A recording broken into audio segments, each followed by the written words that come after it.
లక్ష్మణుని విన్నపము అన్న ఆమోదము. సమాచార జప లక్ష్మణపాయే వ్యాకుల బిలక బదన ఉట్టిదాయే కంప పులక తన నయన సనీరా గహే చరణ అతి ప్రేమాధీరా కహిన సకత కచు చతవతఠాడే మీను దీన జను జలతే కాడే సోచు హృదయ బిదికా హోనిహారా సబు సుకు సుకృతు సిరాన హమారా మో కహో కాహ కహబర గునాద రకి హహి భవనకి లహి సాదా రామ బిలోకి బంధు కరజోరే దేహ గేహ సభ సవతృను తోరే బోలే బచను రామ నయనాగర శీల సనేహ సరళ సుఖ సాగర తాత ప్రేమ బస బని కదరాహు సముజీ హృదయ పరిణామ ఉచాహు. లక్ష్మణునకు ఈ సమాచారం అంతయు తెలియగానే వ్యాకుల మనస్కుడై విచారవదనుడై పరుగు పరుగున అన్నకడకు వచ్చెను. శరీరము కంపించుచుండగా సజల నయనుడై ప్రేమ విహ్వాలుడై శ్రీరాముని చరణములను పట్టుకొనెను. లక్ష్మణుడు ఏమీ మాట్లాడలేకపోయాను. కేవలం నిలబడి చూస్తుండెను. నీటిలో నుండి బయటకు తీయబడిన చేప వలె అతడు దీనముగా గిలగిలలాడుచుండెను. అతడు మానసికముగా విచారగ్రస్తుడై ఆందోళన పడసాగాను. భగవంతుడా, ఏమి కానున్నది? మా సుఖము పూర్వ పుణ్యములు పూర్తయినవా? శ్రీరామచంద్రుడు నాకేమి ఆజ్ఞించును? నన్ను ఇంటి వద్దనే ఉంచునా, లేక వెంట తీసుకొని పోవునా? ఈ విధముగా లక్ష్మణుడు విచారవదనుడై దేహగేహ పరివారముల యందు ఆసక్తిని మమకారమును వదిలి చేతులు కట్టుకొని నిలబడి ఉండుట చూచి నీతి శాస్త్ర నిపుణుడు స్నేహశీల సుఖ సాగరుడైన శ్రీరాముడు ఇట్లా పలికెను. నాయనా, ప్రేమాతిరేకమున నీవు అధైర్యమునకు లోను కావలదు. నీవు ఇచ్చట ఉండుట వలన పరిణామము శుభమే అగునని ఎరుంగుము. మాతు పితా గురు స్వామిసిక తిరదరి కరహి సుబాయ లహేవు లాభు తిన్హ జనమకర నతరు జనము జగజాయ.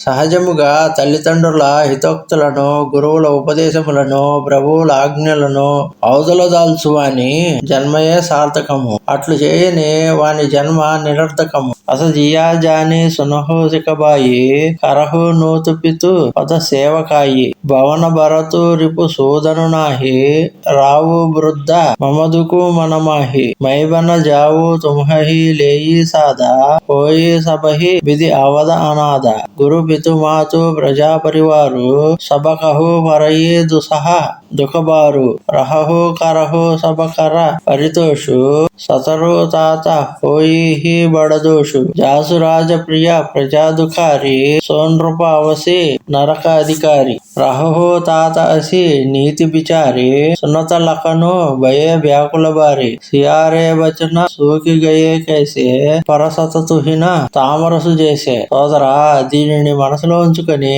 నా సూచనను పాటించి తల్లిదండ్రులను సేవించుచు ఇక్కడనే ఉండము. భర్త శత్రుఘ్నులను ఇంటలేరు. మహారాజు గారు వృద్ధులు. నా గురించి వారు చాలా దిక్కుతలగుచున్నారు. ఇట్టి స్థితిలో నేను నిన్ను కూడా వనమునకు తీసుకొని పోయినచో అయోధ్య అన్ని విధముల అనాథయగును. గురువు గారు, తల్లిదండ్రులు, ప్రజలు, పరివారము అందరూ దుర్భరమైన దుఃఖమును పొందెదరు. కావున నీ విచ్చటనే ఉండి అందరినీ ఓదార్చి సంతుష్టులను చేయము. లేనిచో సోదరా, గొప్ప తప్పిదమే అగును. తనను ప్రేమించి ప్రజలను దుఃఖములు పాలు చేయు రాజు నిశ్చయముగా నరకమునే పోవును. కావున నాయనా, దీనిని నీ ధర్మముగా భావించి ఇచ్చటనే ఉండుము. లక్ష్మణుడు ఈ మాటలను విని అత్యంత వ్యాకులుడాయను. శ్రీరాముని అనునయ వచనములు చలనివే అయినను మంచు తాకిడికి కమలము వలె ఆ వచనములలోని తీవ్రతకు లక్ష్మణుని ముఖము వాడిపోయాను. ఉతరున అవత ప్రేమ బస గహే చరణ అకులాయి నాద దాసుమై స్వామి తుమ్హా తజహూత కాహబసాయి. ప్రేమాధిక్యమున లక్ష్మణుడు సమాధానం ఇయ్యలేకపోయాను. కానీ ఎంతో వ్యాకులుడై శ్రీరాముని చరణములపై పడి పలికెను. ప్రభు, నేను సేవకుడను, మీరు నా ప్రభువులు. మీరే నన్ను త్యజించినచో నేనేమి చేయగలను? దీని మోహేసికి నీకి గొసాయి లాగి ఆగమ అపనీ కదరాయి నరబర ధీర ధరమధురదారి నిగమ నీతి అహూతే అధికారి మహేశిసు ప్రభు సనేహ ప్రతిపాల మందరు మేరుకి లేహి మరాల గురు పితు మాతు న జానవు కాహు అహవు సుబావు నాదపతి ఆవు జహలగ జగత సనేహ సగాయి ప్రీతి ప్రతీత నిగమ నిజుగాయి మోరే సభయి ఏకతుంహ స్వామి దీనబంధువుర అంతరజామి ధర్మ నీతి అపదేశియా తాహి కీరతి భూతి సుగతి ప్రియ జాహి వనక్రమ వచన చరణ రథహోయి కృపా సింధు పరిహరియా ఈసోయి. స్వామి, మీరు నాకు చాలా మంచి ఉపదేశమునే ఇచ్చితిరి. కానీ నేను దుర్బల హృదయుడొకటి వలన దానిని అనుసరించుట కష్టతరము. ధీరులు ధర్మనిరతులు అయిన శ్రేష్ఠులు మాత్రమే వేద నీతి శాస్త్ర ప్రబోధములకు అధికారులు.